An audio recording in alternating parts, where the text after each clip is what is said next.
This week in the Missouri Senate, we review the just completed 2023 legislative session. But excited to be done with another legislative session. Helping women and children should not be a partisan position. The first regular session of the 102nd General Assembly started on January 4th and ended on May 12th. Altogether, there were 723 Senate bills, 19 Senate concurrent resolutions, and 47 Senate joint resolutions introduced. Of these, 32 Senate bills, 1 Senate joint resolution, and 3 Senate concurrent resolutions, along with 26 bills and 2 concurrent resolutions from the Missouri House of Representatives, were successful this year. Overall, Missouri Senate President Pro Tem Caleb Rowden of Columbia says it was a good session. Obviously, all the years end in sometimes odd and abrupt, kind of ineffective ways, but it certainly doesn't discount a lot of the great things that have happened over the course of the last 4 or 5 months. For Missouri Senate Minority Floor Leader John Rizzo of Independence, being a Missouri senator means working together.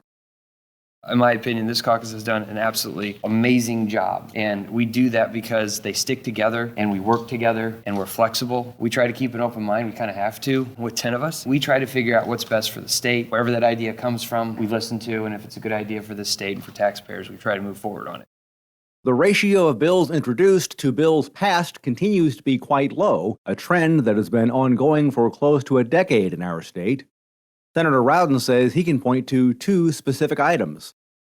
Trans legislation that we were able to accomplish earlier in session. Really a lot of really good stuff in the budget that I think a lot of folks will, and I've said this before, will point back to and say, hey, look, my legacy in the legislature was what it was, and I passed some small stuff, but there really was some meaningful and long-term stuff that we did in the budget this year. Senator Rizzo says he also sees several successes for this year. Prohibiting medical exams without consent, Senator Arthur. Texting while driving ban, Senator Razor. Blair's Law to prevent celebratory gunfire, Senator Razor. Job creation through the Film Tax Credit Program. Streamlined expungement process to reduce recidivism by Senator Williams, who's been working extremely hard on a lot of criminal justice reform issues. Restitution for the innocent who are wrongly imprisoned. Senator Washington has been working as well on a lot of the criminal justice issues. Next up for lawmakers will be the official sine die, or with no appointed date for a resumption adjournment on May 30th.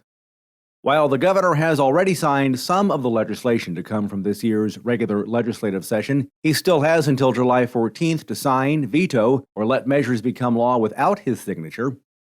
Fiscal year 2024 will start on July 1st. The annual veto session will be held in September. And remember, you can follow these and other issues facing the Missouri Senate, plus see a complete list of truly agreed to and finally passed legislation by visiting our website, senate.mo.gov. Reporting from the state capitol, I'm Dean Morgan.